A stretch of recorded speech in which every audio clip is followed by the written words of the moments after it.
Yo, what's up mga mom and sir? Welcome po sa panibago nating vlog. Bale, ito nga pala yung kaganapan sa araw na ito. Panoorin niyo po hanggang dulo.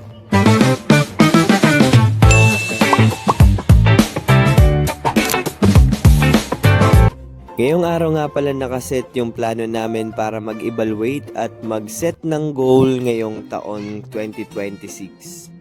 Nandito nga pala kami ngayon sa Kapihan sa Inorangan. Isa ito sa mga kainan na gusto naming puntahan kapag gusto namin ng tahimik at sariwang hangin. At dito nga pala yun matatagpuan sa bayan ng Lagunoy sa barangay ng Hinurangan ata to, Santa Maria. Di ko lang sure. Pero yun, dito nga mga mamin sir, bali nag-order na po kami. Bali, ang in-order lang po namin dito is chocolate. Yung chocolate coffee, hot choco ata yan, nakalimutan ko, at pansit at clubhouse. At dito nga naghahanap na pala kami ng mapag-uupuan kung saan po kami mag-uusap at magsiset ng goal namin ngayong taon. At napaka-importante talaga na bawat taon meron po tayong mga goals sa buhay.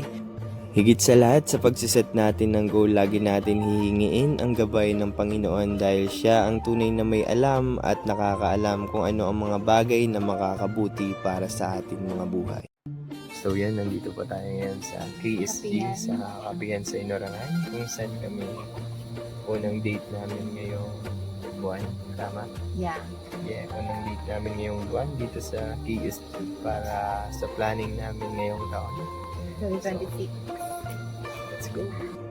At dito nga bago kami mag-umpisa sa aming pag-evaluate at pag-set ng panibagong goal ngayong taon, syempre napakahalaga na tayo ay manalangin kasi syempre mga mom and sir, si God ang nakakaalam ng lahat ng mga bagay na mas makakabuti sa atin. Napaka-importante na ang bawat plano, ang bawat balak natin sa ating buhay, ikinukonsulta natin sa Diyos at hinihiling na hindi ang ating mga kagustuhan o ating mga goal lang o pangarapin ang mapangyari, kundi kung ano ang kalooban ng Panginoon sa ating mga buhay. Kaya lagi nating sinasabi na sa buhay, unahin lagi natin ng Diyos sa lahat ng ating gagawin at ikonsulta sa Kanya ang lahat ng plano at balak natin, at siya ang magbibigay ng katagumpayan sa atin. At yun nga mga mom and sir, yung lagi natin tatandaan, lagi natin ipagkatiwala, ikonsulta sa Diyos ang lahat ng plano at balak natin, at huwag tayong magtatampo kung hindi nangyayari yung mga plano,